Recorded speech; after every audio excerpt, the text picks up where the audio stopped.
Objeto. SCP-401. Clasificación. Euclid. Procedimientos especiales de contención. SCP-401 se debe mantener en un patio cerrado en el sitio. Un mural del paisaje del sur de Francia está pintado en las paredes del patio.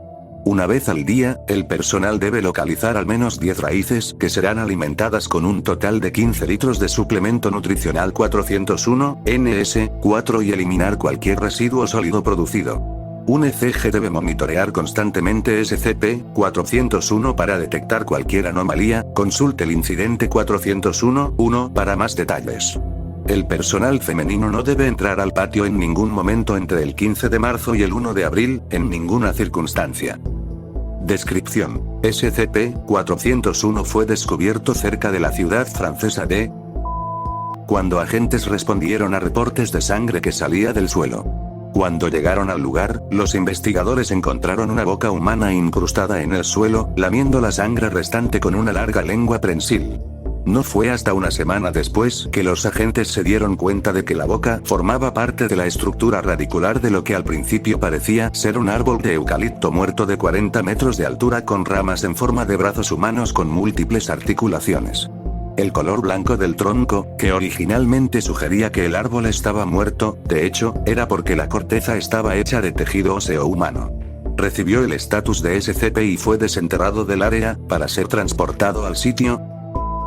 SCP-401 se asemeja a un árbol ordinario en forma y función. Sin embargo, la fisiología humana sustituye la biología vegetal en el cumplimiento de sus procesos vitales. El tronco está respaldado por múltiples columnas vertebrales, entrelazadas entre sí por tendones y músculos, y recubiertas por una capa de tejido óseo áspero, también unido por tendones flexibles. A medida que va ascendiendo, el tronco se partirá repetidamente hasta que haya una única columna vertebral que sostenga el resto de la estructura. En la base del tronco hay múltiples corazones humanos que bombean sangre y nutrientes a través de las raíces y ramas. Las raíces mismas son esófagos protegidos por una capa de cartílago que recuerda a la tráquea.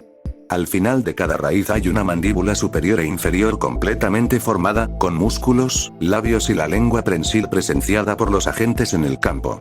La lengua parece ser utilizada como instrumento de excavación y como trampa para los alimentos, que van desde animales de madriguera hasta hongos y plantas comestibles. Todas estas raíces finalmente llevan a un solo estómago. Este, junto con un tracto intestinal completamente funcional, aunque inusualmente largo, trabajan para absorber los nutrientes ingeridos. Los residuos sólidos se eliminan a través de un orificio esfinteriano situado a un costado del tronco. No hay raíces en el área inmediatamente debajo de este sitio. Las ramas, como sugieren las observaciones iniciales, son brazos humanos. Se extruyen del tronco óseo, pero no tienen corteza. Algunos se dividirán en el codo para poder tener 2 o incluso 3 antebrazos. Todas las palmas de sus manos miran hacia arriba y la punta de cada dedo tiene un ojo humano que crece de él. El iris de cada ojo es de color avellana. La disección de los ojos muestra que todos ellos son míopes, aunque reaccionan a los estímulos de la luz como lo haría un ojo normal.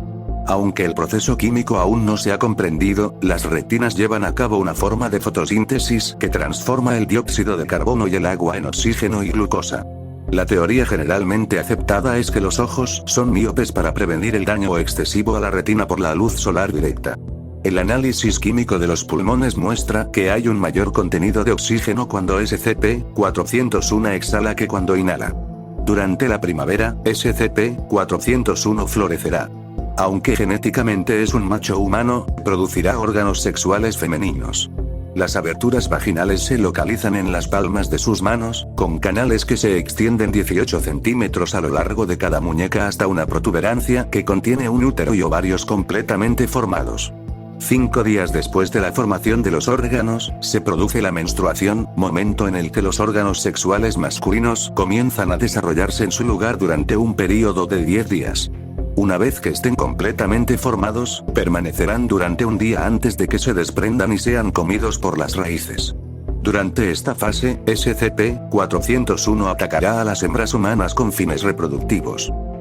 Registro de experimento 401-1. El hecho de que SCP-401 sea genéticamente humano, combinado con la violencia ejercida contra las mujeres durante su fase masculina, sugiere que puede ser compatible con los seres humanos. Se han propuesto una serie de experimentos de reproducción para probar esto. Fecha.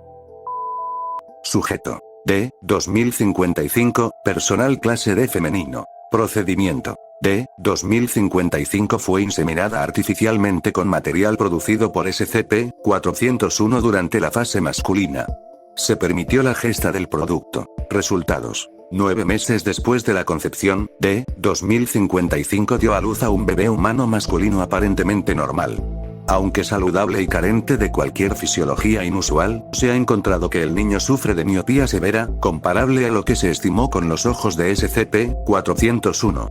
Desde entonces, el niño ha sido adoptado por el agente, que ha aceptado llevar a Junior a un médico aprobado por la Fundación para exámenes físicos mensuales. Registro de experimento 401-2. Fecha. Sujeto. D. 2067, personal clase D masculino. Procedimiento. Se ordenó a D. 2067 donar material genético que fue utilizado para inseminar artificialmente a SCP-401 al inicio de su fase femenina. Se permitió la gestación. Resultados. 12 horas después de la inseminación, la protuberancia uterina en la muñeca se incrementó en un 300%. Mientras que las otras ramas continuaron desarrollándose normalmente durante las 2 semanas siguientes, el brazo inseminado mantuvo su protuberancia uterina y canal vaginal. 24 horas antes de la maduración de los órganos masculinos, la protuberancia uterina comenzó a contraerse hasta que expulsó de la palma de la mano una masa de tejido. Esta fue arrojada sobre el borde del patio por el brazo que había dado a luz. Después de esto el brazo se desprendió y fue absorbido por las raíces minutos después. Después de 5 horas de búsqueda, el personal encontró el objeto que había sido lanzado. Una vejiga urinaria humana con un feto alojado en el interior, consistente con uno que estuvo gestándose durante 2 meses. La vejiga fue plantada en el suelo. Germinó 2 días después y se convirtió en una plántula, equivalente a SCP-401 en estructura. El organismo murió de desnutrición 1 semana después, a pesar de ser alimentado con suplemento nutricional 401-NS3. Registro de experimento 401-3. Fecha.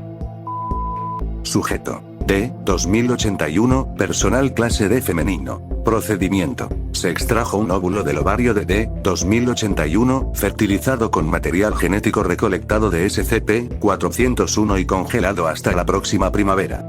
El óvulo fertilizado fue implantado en SCP-401 y se le permitió gestar. Resultados. Datos borrados, el suplemento nutricional 401-NS4 ha sido formulado con este producto en mente. Incidente 401-1.